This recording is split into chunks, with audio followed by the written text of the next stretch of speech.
घने जंगल के बीचों बीच एक ऐसा शिकारी रहता था जिससे पूरा गांव डरता था, क्योंकि उसका दिल पत्थर जैसा कठोर था और उसे किसी की जान लेने में जरा भी दया नहीं आती थी।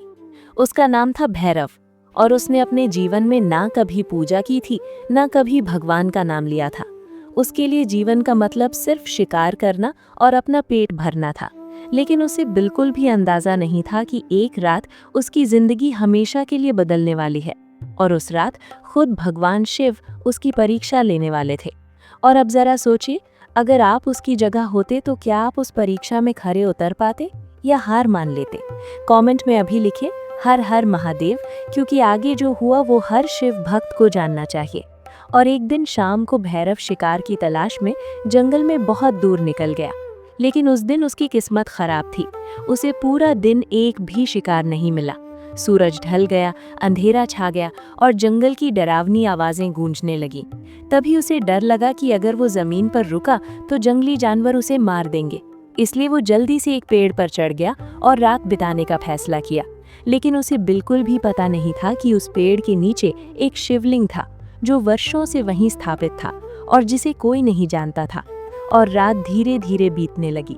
ठंडी हवा चल रही थी और नींद से बचने के लिए भैरव बार बार पेड़ के पत्ते तोड़कर नीचे गिरा रहा था ताकि वो जागता रहे।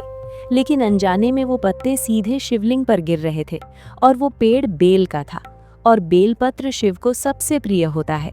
और पूरी रात वो भूखा प्यासा उसी पेड़ पर बैठा रहा और अनजाने में शिव की पूजा करता रहा। और जैसे जैसे रात गहराती गई उसकी बेचैनी बढ़ती गई और वो डर के मारे बार बार बोल रहा था, मुझे बचा लो, मुझे बचा लो। और उसे नहीं पता था कि उसकी आवाज़ सीधे कैलाश तक पहुंच रही है। और तभी आधी रात को जंगल में एक तेज प्रकाश हुआ, लेकिन भैरव उसे देख नहीं पाया। और उसी समय महादेव प्रकट हुए और शिवलिंग के सामने खड़े होकर अपने उस भक्त को देखने लगे जो बिना जाने उनकी सबसे बड़ी पूजा कर रहा था। और शिव मुस्कुराए, क्योंकि उन्हें दिखावे की नहीं, भाव की जरूरत होती है। और समय बीतता गया और सुबह होने लगी। और जैसे ही भैरव पेड़ से नीचे उतरा उसने शिवलिंग को देखा और उसे एहसास हुआ कि उसने रात भर क्या किया है। और वो डर गया और बोला, अगर मैंने कोई गलती की है तो मुझे माफ कर देना। और जैसे ही वो मुड़कर जाने लगा तभी पीछे से एक आवाज आई, क्या तुम सच में जाना चाहते हो? और भैरव ने पीछे मुड़कर देखा तो एक साधु खड़ा था जिसकी आंखों में पूरा ब्रह्मांड समाया हुआ था। और साधु ने पूछा, अगर तुम्हें दूसरा मौका मिले तो क्या तुम अपना जीवन बदलोगे? और भैरव समझ नहीं पाया कि ये कौन है, लेकिन पहली बार उसके दिल में पश्चाताप हुआ और उसने कहा, हाँ, मैं बदलना चाहता हूँ। और तभी साधु मुस्कुराए और बोले, हर इंसान को एक मौका जरूर मिलता है। और अगले ही पल वो साधु गायब हो गए और भैरव हैरान रह गया। और उसी दिन से उसने शिकार करना छोड़ दिया और हर दिन उसी शिवलिंग के पास जाने लगा और सेवा करने लगा।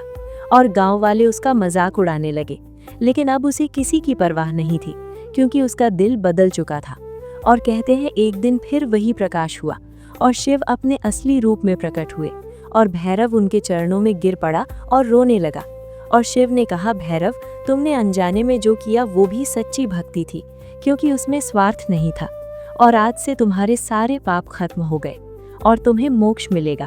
और उसी पल भैरव का शरीर वहीं गिर गया और उसकी आत्मा शिव में विलीन हो गई। और गांव वालों ने उस दिन आसमान में एक दिव्य प्रकाश देखा और तब उन्हें एहसास हुआ कि जिसे वो पापी समझते थे वो तो शिव का सच्चा भक्त बन चुका था। और कहते हैं आज भी उस जंगल में वो शिवलिंग मौजूद है और आज भी जो सच्चे दिल से वहां जाता है उसे महादेव की उपस्थिति का एहसास होता है। और इस कहानी की सबसे बड़ी सच्चाई ये है कि महादेव को आपके अतीत से फर्क नहीं पड़ता, उन्हें सिर्फ आपके भाव से फर्क पड़ता है। और हो सकता है महादेव आज भी आपकी परीक्षा ले रहे हों, इसलिए कभी विश्वास मत छोड़ना, क्योंकि उनकी नज़र हमेशा अपने भक्तों पर होती है। हर हर महादेव। अगर आप भी महादेव के सच्चे भक्त हैं तो इस वीडियो को लाइक करें, चैनल सनातन स्टोरीज को सब्सक्राइब करें और कमेंट में ज़रूर लिखें हर हर महादेव, क्योंकि आपका विश्वास ही आपकी सबसे बड़ी शक्ति है और महादेव की कृपा कभी व्यर्थ नहीं जाती। मिलते हैं अगली एक और चमत्कारिक कथा में। तब तक महादेव का नाम लेते रहिए। हर हर महादेव।